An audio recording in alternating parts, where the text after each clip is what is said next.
Ethan Carter has always prided himself on living life on his own terms.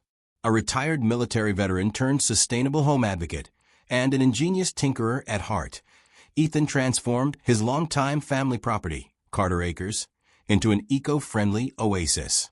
Nestled on the edge of a rigid rule-bound suburban community, his homestead is defined by its natural beauty, lush gardens, and a state-of-the-art electric fence that he designed and installed himself. More than a mere boundary, that fence represents Ethan's commitment to renewable energy and self-sufficiency. Its power source? A bank of carefully mounted solar panels that capture the sun's energy to keep his fence and his property secure. For Ethan, every element of Carter Acres tells a story. The solar panels, gleaming on his roof and strategically positioned along the property line, not only reduce his carbon footprint, but also symbolize the innovative spirit he brings to every project. They power his electric fence, which hums with a quiet energy that wards off intruders and ensures his privacy. To Ethan, his sustainable lifestyle isn't just a way to save money or the environment. It's an expression of his values and hard-won independence. However, not everyone in the neighborhood shares Ethan's vision of independent, eco-friendly living. Dominating the community's governance is Kerren, the self-appointed, imperious president of the local homeowners association, HOA. With her immaculate wardrobe, perfectly coiffed hair, and an unwavering dedication to conformity, Kerren sees every unconventional choice as a personal affront. To her, Ethan's solar panels are an eyesore, a modern intrusion in a neighborhood that, in her mind, should reflect timeless, traditional aesthetics. And when her discontent escalates, it's never long before Kerren mobilizes the full weight of the HOA's rules. The first warning came on a cool autumn morning. As Ethan inspected his property, he noticed a neatly stapled envelope affixed to one of the solar panel mounting frames. Inside, an official notice from the HOA decried the unauthorized installation of disruptive energy devices. The language was strict, laced with legal jargon, and a signature that practically dripped entitlement. Kerren claimed that the panels violated community guidelines, rules that Ethan never consented to follow when he designed his sustainable setup. The notice demanded immediate removal or risk a hefty fine. Fuming but resolute, Ethan recalled the countless hours spent poring over local zoning laws and renewable energy regulations, all of which supported his right to install solar panels. He understood that Kerren's actions were less about safety or aesthetics and more about enforcing her narrow view of uniformity. Later that day, while adjusting a panel along the east wing of his roof, Ethan encountered Kerren in person. Standing rigidly beside a manicured hedge at the property line, she fixed him with a cold, imperious stare. "Ethan, your solar panels are an affront to our community's visual standards," she declared. Her tone clipped. "They're not only unsightly, they represent a blatant disregard for the rules we all agreed to follow." Ethan's eyes narrowed. "Kerren, these panels are vital to running my electric fence and reducing my energy costs. They're a part of my commitment to sustainability, and they're perfectly legal. I don't appreciate you dictating how I run my home." Her smile was thin and dismissive. "The rules apply to everyone, Ethan. If you won't conform, then you must face the consequences." With that, she turned sharply and stalked away, leaving Ethan both incensed and determined. That night, as Ethan sat on his back porch watching the stars twinkle over Carter Acres, he couldn't shake the feeling that something was very wrong. His solar panels, his pride and technological triumph, had suddenly become the target of a vindictive crusade. In that quiet moment, with a gentle hum of his electric fence in the background, Ethan resolved that he would not allow Kerren or her tyrannical HOA to dictate every detail of his life.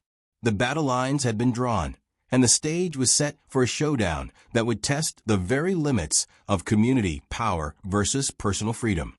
The very next morning, Ethan awoke to an unnerving discovery. Affixed to his front door was another official notice, this one even more stern than the last. The HOA, under Kerren's directive, had sent a formal fine for violating community aesthetics by having unauthorized solar installations on his property. The notice cited obscure rules, warnings of escalating penalties, and a fine of $750 if Ethan didn't comply immediately by removing the panels. Every word reeked of bureaucratic arrogance. Ethan's pulse quickened as he read the document. His mind raced back over the research he'd done, local ordinances and state renewable energy standards that clearly protected his right to harness the sun's power. He was legally in the clear, yet here was Kerren, determined to bully him into submission. Refusing to be intimidated, Ethan promptly drafted a formal complaint. He detailed his compliance with all regulations and questioned the HOA's vague interpretation of community aesthetics. That same morning, as a light drizzle softened the edges of the day, a black sedan pulled up to Carter Acres. Two uniformed inspectors emerged, clipboards in hand, and approached the solar array with clinical precision. "Mr. Carter," one said in a monotone voice, "we're here on behalf of the HOA to verify that your installations conform to our community standards." Ethan met them at the door, his voice steady and firm. "My solar panels meet every legal requirement, and they're integral to powering my electric fence. I have all the documentation to prove it." Despite his calm explanation, the inspectors continued their meticulous measurements and note-taking, their eyes betraying the pressure they felt to enforce Kerren's demands. Not long after, Kerren arrived, her presence impossible to ignore. Dressed in her signature pastel suit and carrying an air of self-importance, she scrutinized the scene with a self-satisfied smirk. "Ethan, these rules are not optional," she declared, gesturing sharply toward the panels. "If you do not remove these eyesores immediately, you will face further penalties. The community deserves better." Her words stung, but Ethan remained resolute. He calmly handed her copies of the local zoning laws and renewable energy codes, expecting her to find an opening to compromise. Instead, she waved them off dismissively. "The rules apply to everyone equally, Ethan. Your personal justifications are irrelevant." With that, she turned and walked away, leaving a trail of icy determination in her wake. Later that day, as the inspectors left and the fine loomed like a dark cloud over his porch, Ethan retreated to his study. Surrounded by law books and printouts, he pored over the regulations again, determined to find every legal loophole that supported his case. In parallel, he took to social media and the community bulletin board to share his plight. His posts, factual and unembellished, resonated with several neighbors who had long felt the sting of Kerren's overreach. By the time dusk settled, a quiet storm of discontent had begun to gather among the residents. Ethan's resolve only deepened. He knew that this was not just about solar panels. It was about a community under siege by arbitrary power. With his evidence in hand and his determination steeled, Ethan prepared for the next phase of this battle, a battle that would pit innovative, sustainable living against the outdated, oppressive mandates of Kerren's HOA. In the days following the initial fines, Kerren's campaign of intimidation escalated with ruthless precision. What began as a dispute over solar panels soon unfolded into a systematic effort to control every facet of Ethan's property. Neighbors whispered about how Kerren bullied homeowners, and rumors spread that she was using the HOA funds to target anyone who didn't conform to her narrow view of perfection. One morning, as Ethan was checking his property, he found a series of official-looking notices plastered along his fence and on his mailbox. Each notice accused him of various violations, from unauthorized modifications to detrimental impact on community aesthetics. The language was legalistic, but the intent was clear. Kerren was determined to drive him into submission.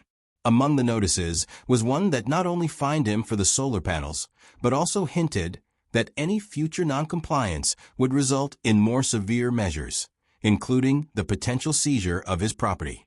Ethan's frustration mounted. Not only was his right to use renewable energy being questioned, but his entire way of life was under attack.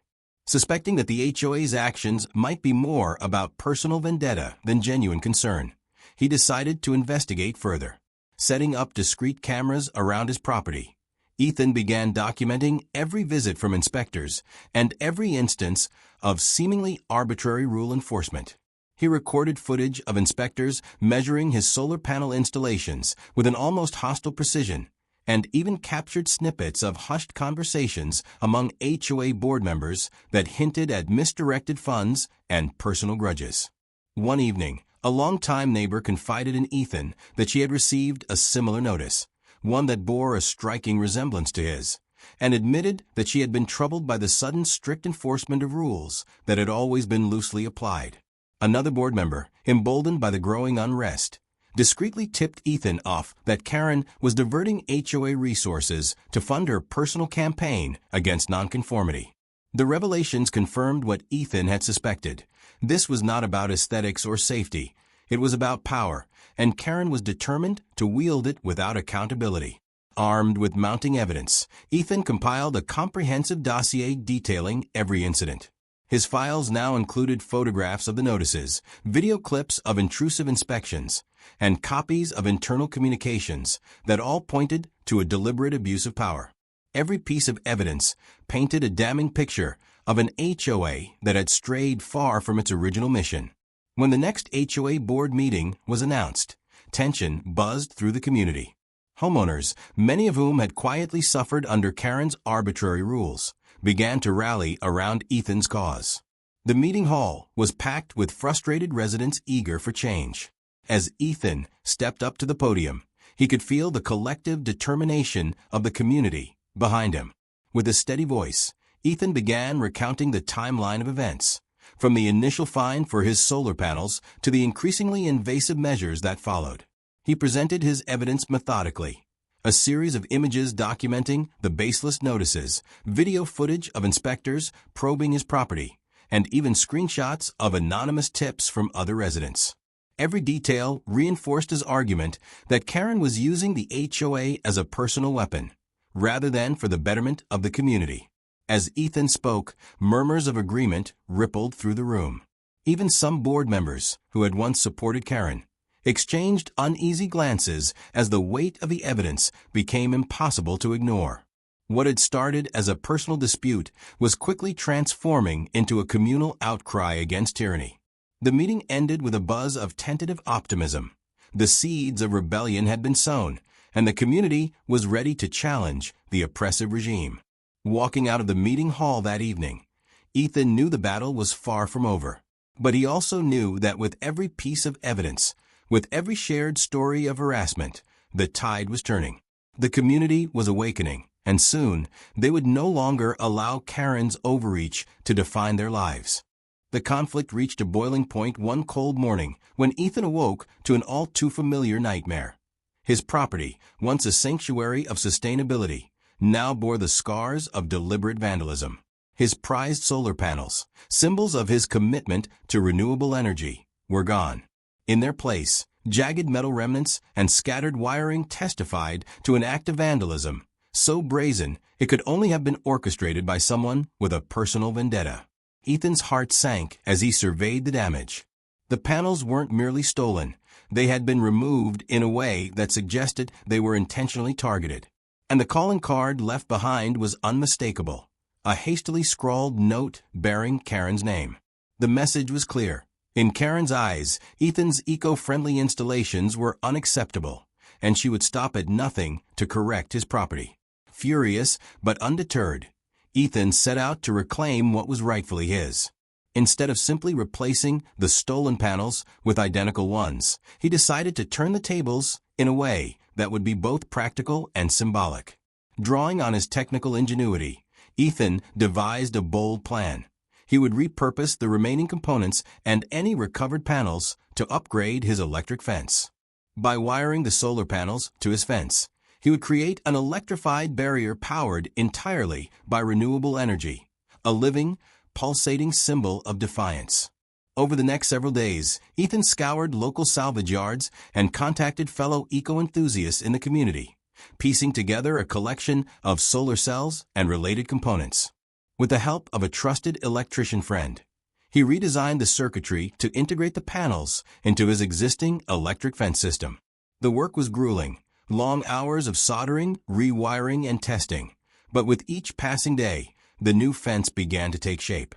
Its sleek, metal panels now pulsed with a steady, green glow, powered by the very energy that Kerren had tried to erase.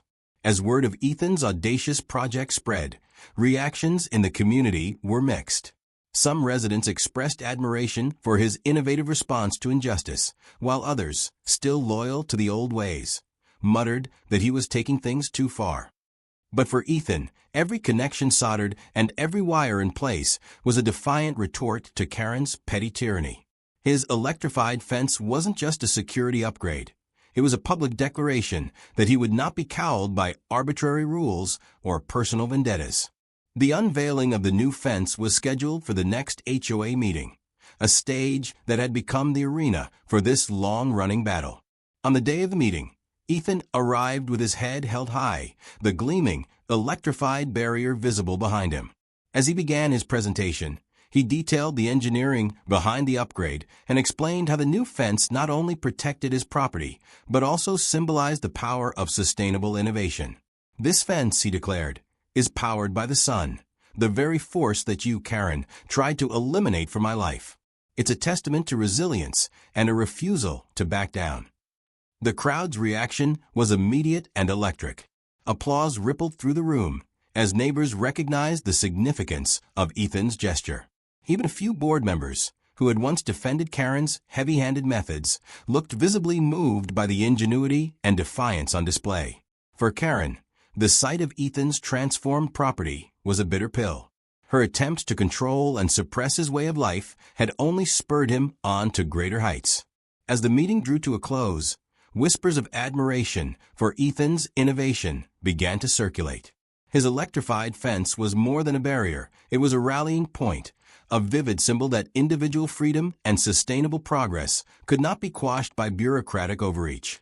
That day, as Ethan locked up his property and the new fence hummed quietly in the background, he felt a renewed sense of purpose. The battle had escalated, but so had his resolve. With every surge of solar-powered electricity running through his fence, he sent a clear message. If Kerren and her cronies would try to steal his energy and his freedom, they'd find themselves shocked by the consequences. Cornered by a tide of community support and mounting evidence of corruption, Kerren refused to step aside without one final, desperate gambit. Determined to reassert her authority, she concocted a plan aimed at undermining Ethan's latest triumph. Late one evening, fueled by a mix of rage and desperation, Kerren picked up the phone and called the local police, claiming that Ethan's newly wired, electrified fence was causing public disturbances and posed a safety hazard to the neighborhood. In her mind, this was the ultimate power move, a way to force the authorities to intervene and restore her control. Within minutes, a police patrol arrived at Carter Acres. The responding officers, tasked with investigating the alleged disturbances, made their way to Ethan's property. There, they found Ethan calmly monitoring his electrified fence under the fading light of dusk. Clad in his familiar work jacket and exuding quiet confidence, Ethan greeted the officers with a measured, respectful tone. "Good evening, officers. I'd be happy to answer any questions you have about my installation," he offered. Meanwhile, over the radio, Kerren's urgent instructions crackled. She insisted that the fence was overloading local power grids and endangering nearby homes. However, when the officers examined the system and reviewed the detailed schematics and safety certifications Ethan provided, it quickly became apparent that the fence was not only safe, but a state-of-the-art example of renewable energy innovation. One officer even commented on how impressive and efficient the system was. But Kerren wasn't finished yet. In a final act of desperation, she covertly hired a private investigator to gather incriminating evidence against Ethan. Late that night, while most of Carter Acres slept, the investigator was caught red-handed sneaking around the perimeter of the newly installed fence. Unbeknownst to him, Ethan had long anticipated such tactics and had installed hidden cameras around key access points. The resulting footage showed the PI's clumsy attempts to bypass the electric barrier, tripping sensors and inadvertently triggering alarms. The next day, at the subsequent HOA meeting, Ethan took the stage with his dossier of damning evidence. With a steady hand, he played the video footage of the private investigator's intrusion for the assembled homeowners. This, Ethan stated firmly, is irrefutable proof that Kerren's desperation knows no bounds. Instead of protecting our community, she has stooped to illegal tactics to undermine my right to sustainable living. The room fell silent as gasps and murmurs of disbelief rippled through the crowd. Kerren attempted to interject, claiming that the incident was misinterpreted and that her actions were in the best interest of community safety. But the evidence was overwhelming. The police report, the footage of the trespassing PI, and the subsequent trespassing citation issued to Kerren by the officers all painted a picture of a leader who had lost control of her own narrative. By the end of the meeting, it was clear that Kerren's final, desperate move had backfired spectacularly. Her attempt to leverage law enforcement to intimidate Ethan not only failed, but exposed her for the manipulative bully she truly was. The community's support for Ethan and for the principles of innovation and sustainable living had never been stronger. In that decisive moment, the tide of power shifted irrevocably. Kerren's reign was coming to an end. As the meeting adjourned and the weight of the evidence settled over the room, residents left with a renewed sense of purpose. Ethan's calm, measured response had turned the tables on Kerren, leaving no doubt that her days as the HOA's tyrant were numbered. With every piece of proof, every testimonial from a previously silenced neighbor, the community had spoken loud and clear. Arbitrary control would no longer be tolerated. In the wake of Kerren's public debacle and her desperate final move, the community's long-held frustration erupted into open revolt. What had once been whispered discontent transformed into a resounding call for justice at a hastily convened emergency town hall meeting. The meeting was held in the community center, a stark, fluorescent-lit room that, on that day, became the arena for the final showdown against tyranny. Residents packed the room with palpable anger and determination, clutching copies of Ethan's comprehensive dossier, replete with photographs, video footage, and internal communications. The homeowners recounted their personal experiences of arbitrary fines and invasive inspections. Testimonies poured in, each one underscoring how Kerren's heavy-handed tactics had infringed upon their rights and disrupted the unique character of the neighborhood. After hours of impassioned debate, a historic vote was called. With overwhelming support, the community voted to dissolve the current HOA board and remove Kerren from her position as president. The decision was swift and unanimous, a resounding declaration that the era of arbitrary control was at an end. The news sent shockwaves through the community and soon made headlines in local media, which heralded the fall of the HOA tyrant.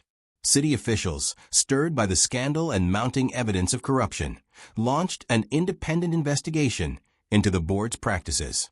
It emerged that funds had been misappropriated, and numerous fines had been levied solely to enforce Kerren's personal vendetta against nonconformity. The subsequent legal fallout was swift.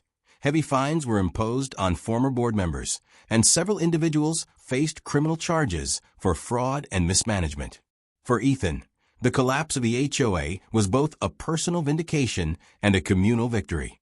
As he sat on his porch one crisp morning, sipping his coffee and watching the sun cast long shadows over Carter Acres, he allowed himself a quiet smile. The electrified metal fence he'd built, powered by the very solar energy that Kerren had tried to eliminate, shimmered proudly in the light. It stood as a testament not only to his resilience, but to the community's collective triumph over oppression. Across the neighborhood, the atmosphere transformed overnight. Long-suffering residents, who had once trembled at the prospect of arbitrary fines, now roamed the streets with renewed confidence. Meetings became opportunities to discuss improvements and reinventions, and the oppressive shadow of the HOA was replaced by a vibrant spirit of collaboration and self-determination. For Kerren, the collapse of the HOA was a complete catastrophe. Stripped of her power and isolated by former allies, she faced public humiliation on an unprecedented scale. Her once impenetrable aura of authority evaporated, and soon even the faintest whispers of her name evoked pity rather than fear. Within days, her home was forced into foreclosure, and rumors of financial ruin spread like wildfire. The downfall of the HOA board and Kerren's ousting marked the beginning of a new era, one built on transparency, accountability, and the united will of the community. The residents of Carter Acres had reclaimed not only their homes, but their dignity, proving that when a community unites, even the most entrenched tyrants cannot hold sway forever. Following the explosive vote that toppled the corrupt HOA board, the full force of the law came crashing down on those responsible. City inspectors and independent auditors began scrutinizing every facet of the board's financial dealings and enforcement practices. Their investigation uncovered a staggering pattern of misappropriation. Funds earmarked for community improvements had been funneled into Kerren's personal coffers, and baseless fines had been systematically imposed on homeowners. Armed with this overwhelming evidence, a coalition of aggrieved residents, led by Ethan, filed a class action lawsuit against the former HOA board. The legal case argued not only that the board had flagrantly violated local ordinances, but also that they had trampled on the fundamental rights of the community. During public hearings, Ethan presented his meticulously compiled dossier: video recordings of intrusive inspections, photographs of absurd violation notices, and even footage of Kerren's own trespassing escapade. The courtroom became a stage for the community's collective voice.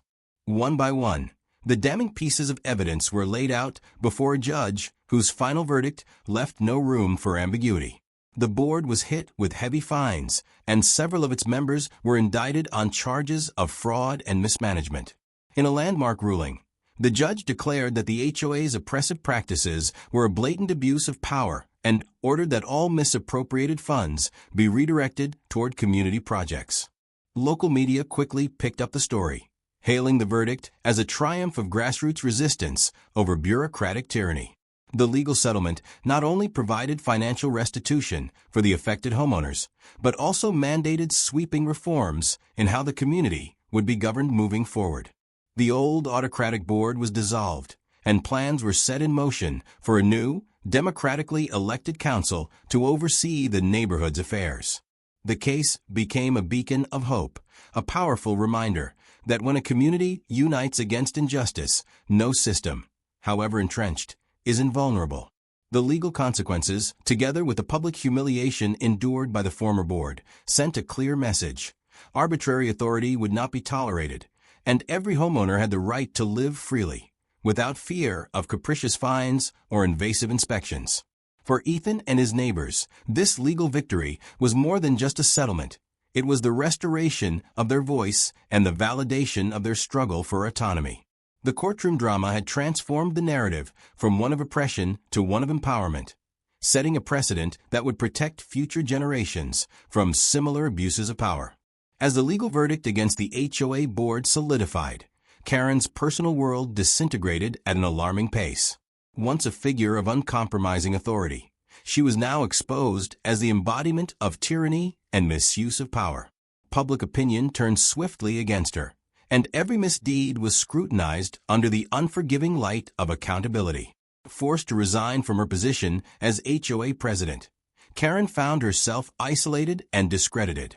Former allies and even some loyal board members distanced themselves, unwilling to be tainted by her legacy of arbitrary fines and intrusive enforcement.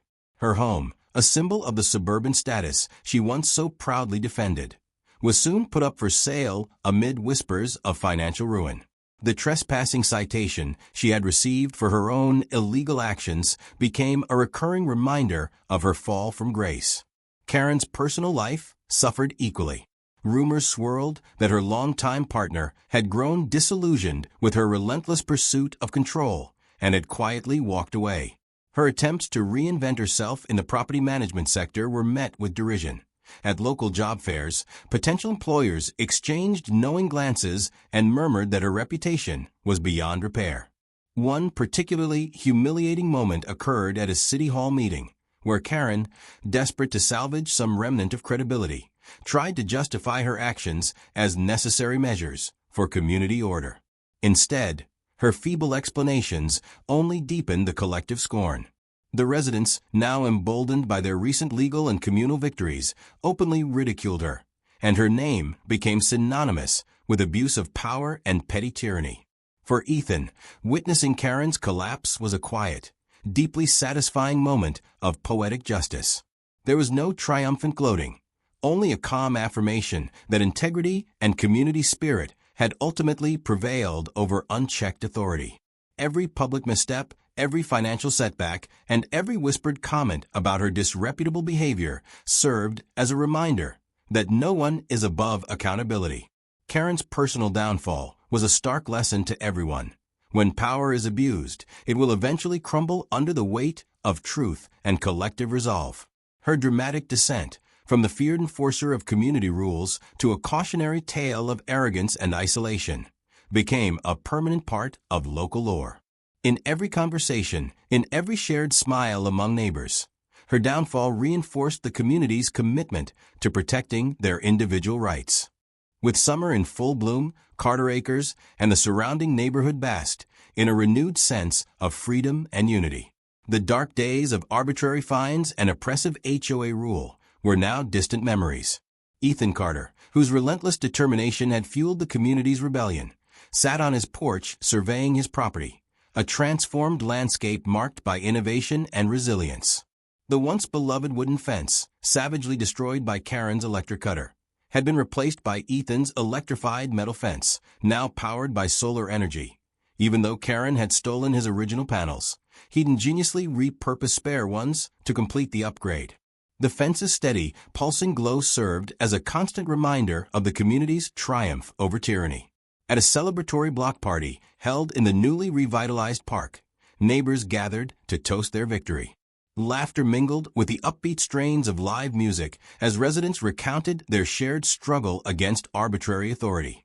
In a particularly light-hearted moment, a longtime friend produced a comically oversized mock HOA violation notice that playfully accused Ethan of excessive ingenuity and unauthorized electric excellence. With a wry smile, Ethan accepted the faux citation and quipped, "I guess they really did try." The remark sent the crowd into an eruption of laughter and applause, a final, resounding mic drop on the era of oppression. As twilight descended, casting long shadows over the community and the gleaming fence, families and friends lingered together, sharing dreams of a future defined by transparency, innovation, and mutual respect. The oppressive rules that once threatened to strangle the neighborhood had been replaced by a vibrant, community-led governance, a system that celebrated individuality and embraced sustainable progress.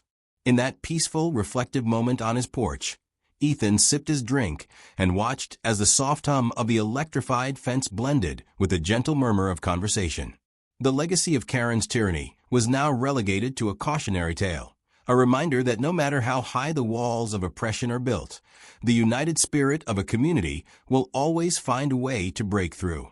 With the screen of memory fading to black and the echo of laughter still resonating in the warm night air, Carter Acres stood as a beacon of hope and resilience, a testament to the enduring power of innovation and collective will. Fade to black.